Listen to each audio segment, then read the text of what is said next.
അർജൻറ്റീനക്ക് വേണ്ടിയിട്ടും അതുപോലെ ഇൻ്റർ മിയാമിക്ക് വേണ്ടിയിട്ടൊക്കെ കിരീടവേട്ടകൾക്ക് ഒരു അവസാനമില്ലാത്ത കുതിപ്പുകളോടുകൂടി തുടരുകയാണല്ലേ നമ്മളെ രാജാവ് ലയണൽ മെസ്സി.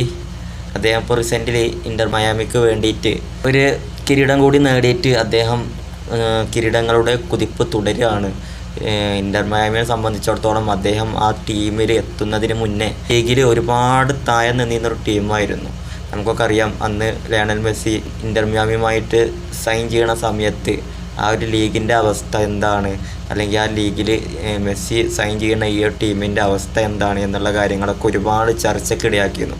കാരണം മെസ്സിയെ പോലുള്ള ഒരു ലോകോത്തര താരം ചെറുകിട ലീഗിലൊക്കെ പോയിങ്ങാണ്ട് സൈൻ ചെയ്യുമ്പോൾ അപ്പോൾ സമൂഹത്തിൽ വരുന്ന ഒരു നെഗറ്റീവ് ഇമ്പാക്റ്റ്, അല്ലാന്നുണ്ടെങ്കിൽ ലയണൽ മെസ്സിയെ പോലുള്ള താരങ്ങൾ ഇത്രയും ചെറിയൊരു ലീഗിലേക്ക് പോകുകയും അല്ലെങ്കിൽ ഇത്രയും നല്ലൊരു താരം ഒരു സ്റ്റാൻഡേർഡ് ഇല്ലാത്തൊരു ആളുകളൊന്നും ശ്രദ്ധിക്കാത്ത ഒരു സ്റ്റാൻഡേർഡ് ഇല്ലാത്തൊരു ലീഗിലേക്ക് പോയിങ്ങാണ്ട് പന്ത് തട്ടി എന്നുള്ള കാര്യങ്ങളൊക്കെ ഒരുപാട് ചർച്ചയ്ക്കിടയാക്കിയിരുന്നു. അതുപോലെ തന്നെ ആ ഒരു ലീഗിൻ്റെ സ്റ്റാറ്റസ് ചർച്ചയ്ക്കിടയാക്കിയിരുന്നു. മെസ്സിൻ്റെ ഇൻ്റർ മിയാമിൻ്റെ ടീമിൻ്റെ ആ ഒരു ലീഗിലെ സ്റ്റാറ്റസ്, അന്നത്തെ സ്റ്റാറ്റസ് വെച്ചിട്ടും ഒരുപാട് ആളുകൾ മെസ്സിയെ ട്രോളിയിട്ടും കളിയാക്കിയിട്ടും ഒക്കെ മുൻരംഗത്ത് വന്നിട്ടുണ്ടായിരുന്നു. അപ്പോൾ ഇതുപോലെ ഈ ഒരു സാഹചര്യത്തിലാണ് മെസ്സി ആ ടീമിലേക്ക് പോയിങ്ങാണ്ട് ബാഴ്സയിൽ നിന്ന് ഒരുപാട് വേദനകളോട് കൂടിങ്ങാണ്ട് ആ ഒരു ടീമിൽ നിന്ന് ഇൻ്റർ മിയാമിയിലെത്തിയത്. അവിടെ നിന്ന് തുടങ്ങി പച്ചപ്പ് കാണലെന്ന് നമുക്ക് പച്ച മലയാളത്തിൽ വേണമെങ്കിൽ പറയാം. ഓരോ മത്സരങ്ങളും മെസ്സി ഇപ്പോൾ ഇൻ്റർ മിയാമിക്ക് വേണ്ടിയിട്ട് 34 മത്സരങ്ങളിൽ 30 ഗോള് 17 അസിസ്റ്റ് ഒക്കെയാണ് തോന്നുന്നുണ്ട് നേടിയിട്ടുള്ളത് ഇതുവരെ. അപ്പോൾ കുതിച്ച് ടീമിനെ മുൻപന്തിയിലേക്ക് കൊണ്ടുവന്ന് ഇപ്പോൾ അവർക്കിപ്പോൾ ഒരു കിരീടം നേടാൻ കഴിഞ്ഞിരിക്കുകയാണ് മെസ്സിയുടെ ഒരു വരവോട് കൂടി. അപ്പോൾ അതാണ് ഇപ്പോൾ മെസ്സിൻ്റെ ഒക്കെ ഒരു സ്റ്റാറ്റസ്. എത്തേണ്ടവർ എത്തിക്കഴിഞ്ഞാൽ അവിടെ നടക്കേണ്ടത് നടക്കും. ഇപ്പോൾ കിരീടവേട്ടയിൽ ഇപ്പോൾ അദ്ദേഹം മുന്നിലാണ്. ഇപ്പോൾ റീസെൻ്റ്ലിയുള്ള അപ്ഡേഷനൊക്കെ നോക്കുമ്പോൾ ലയണൽ മെസ്സി അർജൻറ്റീനക്ക് വേണ്ടിയിട്ടും അതുപോലെ ക്ലബ്ബുകൾക്ക് വേണ്ടിയിട്ടൊക്കെ 46 ട്രോഫികളാണ് ഇപ്പോൾ നിലവിൽ ടോട്ടൽ അദ്ദേഹം കരിയറിൽ നേടിയിട്ടുള്ളത്. തൊട്ട് താഴെയുള്ളത് ഡാനി ആൽവസ് 43 ട്രോഫി. നമുക്കറിയാം ഡാനി ആൽവസ് ആയിരുന്നു ഈ ഒരു റെക്കോർഡിൽ മുന്നിലുണ്ടായിരുന്നത്, മെസ്സിൻ്റെ ഒക്കെ മുന്നിലുണ്ടായിരുന്നത്. പിന്നീട് മെസ്സിക്ക് അർജൻറ്റീനക്ക് വേണ്ടിയിട്ട് തന്നെ 4 കിരീടങ്ങൾ, ഫൈനലിസന്മാർ 2 കോപ്പ അമേരിക്ക, വേൾഡ് കപ്പ് പോലുള്ള 3-4 കിരീടങ്ങൾ അടുപ്പിച്ച് കിട്ടി. ഡാനി ആൽവസിൻ്റെ മുന്നിലെത്തി മെസ്സി. പിന്നെ തൊട്ട് താഴെ ഇനിയസ്റ്റ 39 ഉണ്ട്. ഈ ഒരു ലിസ്റ്റിൽ നമ്മളെ ക്രിസ്ത്യാനോ റൊണാൾഡോ കിടക്കുന്നത് 35 ട്രോഫിയുമായിട്ടാണ് 8ാം സ്ഥാനത്താണ്. നമുക്കറിയാം 2021 ശേഷം ക്രിസ്ത്യാനോ റൊണാൾഡോക്ക് കാര്യമായിട്ടുള്ള ചാമ്പ്യൻസ് പട്ടങ്ങളൊന്നും കിട്ടിയിട്ടില്ല എന്ന് തന്നെ വേണമെങ്കിൽ പറയാം. പക്ഷേ ഇത്രയും കാലയളവിൽ ലയണൽ മെസ്സി കിട്ടാത്ത, അല്ലാന്നുണ്ടെങ്കിൽ ആരും പ്രതീക്ഷിക്കാത്ത, അല്ലെങ്കിൽ ഒരുപാട് കാലം കാത്തിരുന്ന ട്രോഫികളാണ് മെസ്സി കരിയറിലെ ഏറ്റവും മികച്ച ട്രോഫികൾ നേടിയിട്ടുള്ള സമയമാണ് ഇത്രയും കാലയളവിൽ. കാരണം വേൾഡ് കപ്പ്, കോപ്പ അമേരിക്ക രാജ്യത്തിന് വേണ്ടിയിട്ട് ട്രോഫി നേടുന്നില്ല എന്നുള്ള ഒരുപാട് അഭിപ്രായങ്ങളും കളിയാക്കലുകളും കുറ്റപ്പെടുത്തലുകളൊക്കെ വന്നതിന് ശേഷം അദ്ദേഹം കണ്ടിന്യൂസ് ആയിട്ട് അർജൻറ്റീന ഏതൊക്കെ ടൂർണമെൻറ്റിൽ കളിച്ചാൽ പോകുന്നുണ്ടോ ആ ടൂർണമെൻറ്റിലൊക്കെ ചാമ്പ്യന്മാരായിട്ടല്ലാതെ റീസെൻ്റ്ലി നടന്നിട്ടുള്ള ടൂർണമെൻറ്റുകളിലൊന്നും അർജൻറ്റീനക്കാർ പോന്നിട്ടില്ല.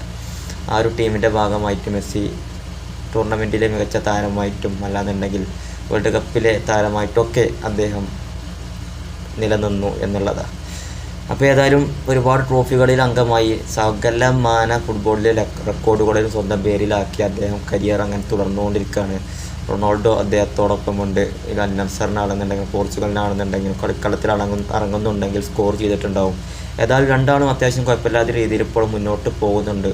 ഇത്ര കാലം അവരൊക്കെ ഇനി ഗ്രൗണ്ടിലുണ്ടാവുമെന്ന് നമുക്ക് പറയാൻ കഴിയില്ല. അപ്പോൾ റൊണാൾഡോ തന്നെ അദ്ദേഹത്തിൻ്റെ ചാനലിലൊക്കെ വന്ന് പറഞ്ഞിട്ടുണ്ടായിരുന്നു, ഞാനൊക്കെ ഫുട്ബോൾ ഇപ്പോൾ ആസ്വദിക്കുകയാണ്, ഞാൻ ഇനി എത്ര കാലം കളത്തിലുണ്ടാവുമെന്നൊന്നും എനിക്കറിയില്ല എന്നുള്ള കാര്യങ്ങളൊക്കെ നമുക്കൊക്കെ ഊഹിച്ചാൽ മനസ്സിലാവും. മെസ്സി റൊണാൾഡോ ഒക്കെ ഇനി എത്ര കാലം കരിയർ അവരുടെയൊക്കെ കരിയർ ബാക്കിയുണ്ട് എന്നൊക്കെ.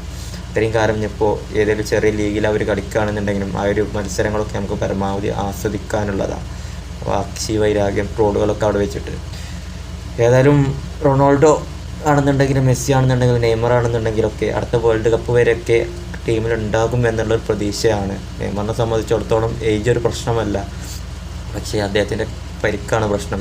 എത്ര ദിവസം ഒരു മത്സരത്തിനിറങ്ങി ആ ഒരു മത്സരം കംപ്ലീറ്റ് ആക്കുമോ എന്നുള്ള കാര്യം പോലും നമുക്ക് ചർച്ചക്കിടയാണ്, അല്ലെങ്കിൽ സംശയമാണ് നെയ്മറിൻ്റെ കാര്യത്തിൽ. 2026 വേൾഡ് കപ്പിലൊക്കെ ബ്രസീൽ പോകുമ്പോൾ നെയ്മറിനെ അത്രയും ഇമ്പാക്റ്റ് ചെയ്തിട്ട് അല്ലെങ്കിൽ ഒരു പ്രധാന താരമാക്കിയിട്ട് പോകുന്നത് ഏറ്റവും മോശമായിട്ടുള്ളൊരു തീരുമാനമായിരിക്കും ബ്രസീലിനെ സംബന്ധിച്ചിടത്തോളം. നെയ്മർ ഉണ്ടെന്നുണ്ടെങ്കിൽ ആ ഒരു ടീമിൻ്റെ ഇമ്പാക്റ്റ് നമുക്ക് പറയേണ്ടതില്ല. നെയ്മറിനെ സംബന്ധിച്ചിടത്തോളം അദ്ദേഹത്തിൻ്റെ പരിക്ക് ഇങ്ങനെ ആയതുകൊണ്ട് അദ്ദേഹത്തെ മാത്രം ഫോക്കസ് ചെയ്തുകൊണ്ട് 2026 വേൾഡ് കപ്പിലേക്ക് പോകുന്നത് ബ്രസീലിനെ സംബന്ധിച്ചിടത്തോളം ബുദ്ധിമുട്ടുണ്ടാക്കുന്ന ഒരു കാര്യമായിരിക്കും.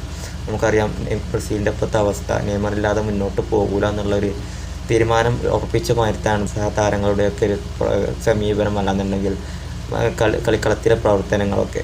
അപ്പോൾ ഏതായാലും മെസ്സി കിരീടക്കുതിപ്പ് തുടരുകയാണ്. റൊണാൾഡോ 34 കിരീടവുമായിട്ട് 8ാം സ്ഥാനത്തുണ്ട്. അതിൻ്റെ ഇടയിൽ ഇനിയസ്റ്റ, ഡാനി ആൽവസ് പോലുള്ള താരങ്ങളൊക്കെ ഈ റെക്കോർഡിൻ്റെ അടുത്തടുത്തായിട്ടുണ്ട്.